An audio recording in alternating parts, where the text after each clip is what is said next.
दोस्तों स्वागत है आपका इनसाइट नॉलेज की एक और नई वीडियो में। आज की इस वीडियो में वर्ल्ड अफेयर से जुड़ी इस समय की दो बेहद इंपॉर्टेंट खबरों के बारे में बात करेंगे, जिसमें हमारी पहली खबर जर्मनी से निकलकर सामने आ रही है, तो वहीं दूसरी खबर ब्रिक्स संगठन से आ रही है, जहां पर भारत ने आखिरकार वह मास्टर स्ट्रोक खेल ही दिया जिसकी उम्मीद कम ही लगाई जा रही थी। और इस एक्शन के बाद ब्रिक्स में भारत का कद कितना बड़ा है ये भी पता लगता है, क्योंकि भारत ने तुर्की और पाकिस्तान की मेंबरशिप को ब्रिक्स में से ब्लॉक कर दिया है। दोनों खबरों के बारे में इस वीडियो में डिटेल में बात करेंगे, इसीलिए वीडियो को अंत तक जरूर देखिएगा। साथ ही अगर आपको फॉरेन पॉलिसी से जुड़ी वीडियोस पसंद है तो नीचे दिए गए सब्सक्राइब बटन को प्रेस कर बेल आइकन को जरूर दबा लें, जिससे हमारी डेली ऐसी वीडियो आप तक सबसे पहले पहुंच सके। तो चलिए शुरू करते हैं इस वीडियो को। पहले बात करते हैं जर्मनी से निकलकर सामने आई खबर के बारे में। यह कितनी इंटरेस्टिंग बात है कि जहां भारतीय प्रधानमंत्री नरेंद्र मोदी ब्रिक्स की समिट को अटेंड करके आए, जो कि वेस्ट के खिलाफ मजबूत होता संगठन है,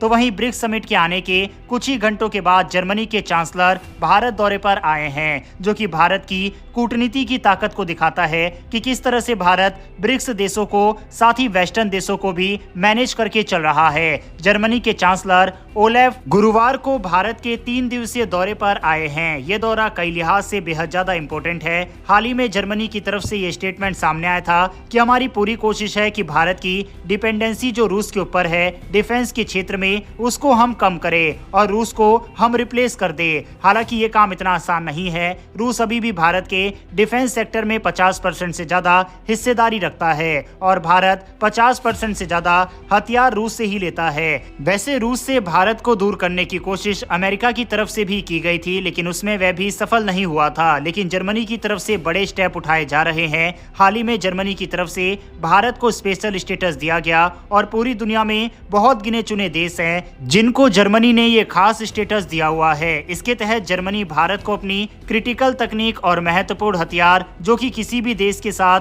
वह साझा नहीं करता, वह हथियारों को भी भारत को देगा।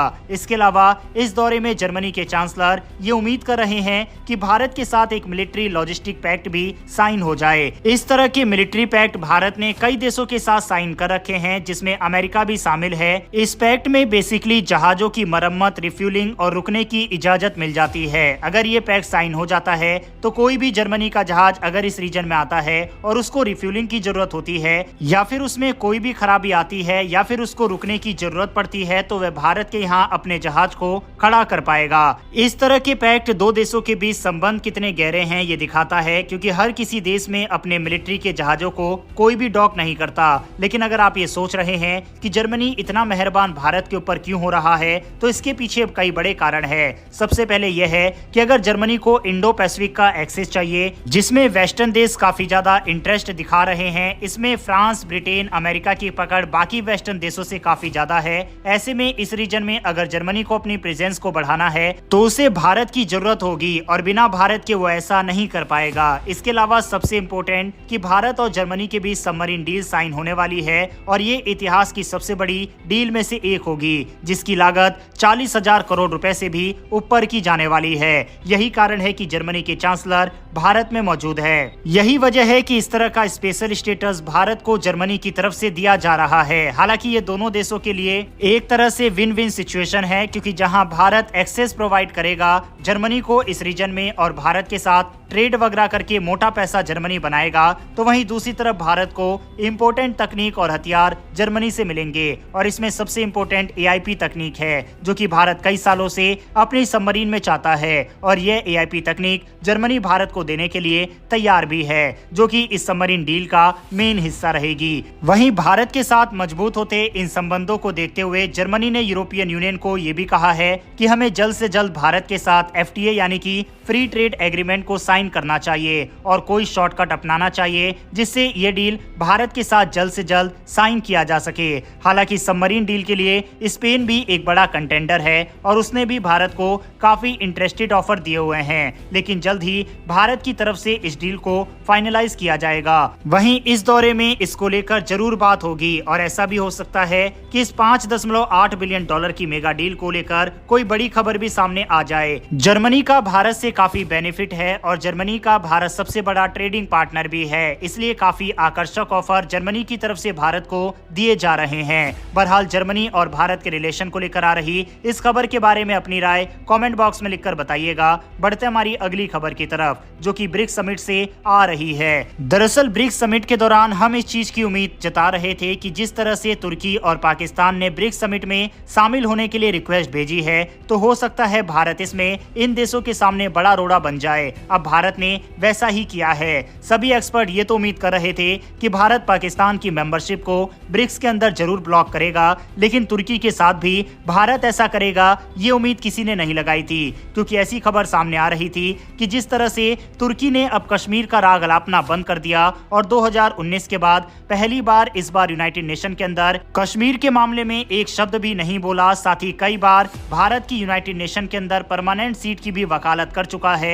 ऐसे में हो सकता है कि भारत तुर्की को ब्रिक्स का मेंबर बनने दे, लेकिन ऐसा नहीं हुआ। अब काफी सारे आर्टिकल इसके ऊपर पब्लिक होना स्टार्ट हो गए हैं और बिल्ड जो कि जर्मन न्यूज एजेंसी है, उसने ये पब्लिश किया है कि भारत ने तुर्की की मेंबरशिप को ब्रिक्स के अंदर ब्लॉक किया है। इसके ऊपर काफी सारे आर्टिकल पब्लिक हो रहे हैं। आप बाकायदा रेफरेंस के लिए स्क्रीन पर आर्टिकल देख सकते हैं। हालांकि टर्किश मीडिया यानी कि जो उनकी न्यूज एजेंसी है तुर्की टुडे, उसने ये क्लेरिफाई किया है और कहा है कि बिल्ड की रिपोर्ट गलत है और भारत ने हमारी मेंबरशिप को ब्लॉक नहीं किया है। अब कौन सही है कौन नहीं ये तो पता नहीं, लेकिन अभी तक जो खबर निकलकर सामने आई है उसके मुताबिक तुर्की को ब्रिक्स का मेंबर बनाए जाने को लेकर कोई भी खबर सामने नहीं आई। तो ऐसे में पाकिस्तान की तरह उसकी भी रिक्वेस्ट पेंडिंग में पड़ी हुई है और ये भी बिल्कुल सही है कि जब तक भारत मंजूरी नहीं देगा तब तक तुर्की इस संगठन का हिस्सा नहीं बन सकता, क्योंकि ब्रिक्स संगठन की पॉलिसी है कि जब सारे सदस्य देश हामी भरे तो ही इसमें किसी अन्य देश को ऐड किया जा सकता है। अब तुर्की यहाँ पर भारत बनने की कोशिश कर रहा था, यानी कि अपने रिलेशन वेस्ट के साथ भी और रूस के साथ भी अच्छे करके चलना चाह रहा था, लेकिन अब नेटो मेंबर तुर्की ना इधर का रहा और ना उधर का, क्योंकि ब्रिक्स की मेंबरशिप तो उसको अभी भी नहीं मिली, लेकिन अमेरिका और नेटो देश ब्रिक्स में उसके द्वारा की गई रिक्वेस्ट से नाराज जरूर हैं। अमेरिका ने तो बाकायदा तुर्की के ऊपर प्रतिबंध भी लगा रखे हैं। जब उसने रूस के साथ S-400 डिफेंस सिस्टम की डील की थी तब अपने F-35 प्रोग्राम से तुर्की को अमेरिका ने निकाल दिया था। बहरहाल आपको क्या लगता है, क्या भारत तुर्की की मेंबरशिप को ब्रिक्स में ब्लॉक किया होगा या फिर नहीं? इस पर अपनी राय कमेंट बॉक्स में लिखकर बताइएगा। बहरहाल इस वीडियो में इतना ही। अगर आपको ये इन्फॉर्मेशन और वीडियो पसंद आई हो तो वीडियो को लाइक करके हमारी आने वाली डेली ऐसी वीडियो के लिए चैनल को सब्सक्राइब कर बेल नोटिफिकेशन अवश्य दबा ले। फिर मिलेंगे ऐसी एक नई वीडियो के साथ। धन्यवाद। जय हिंद।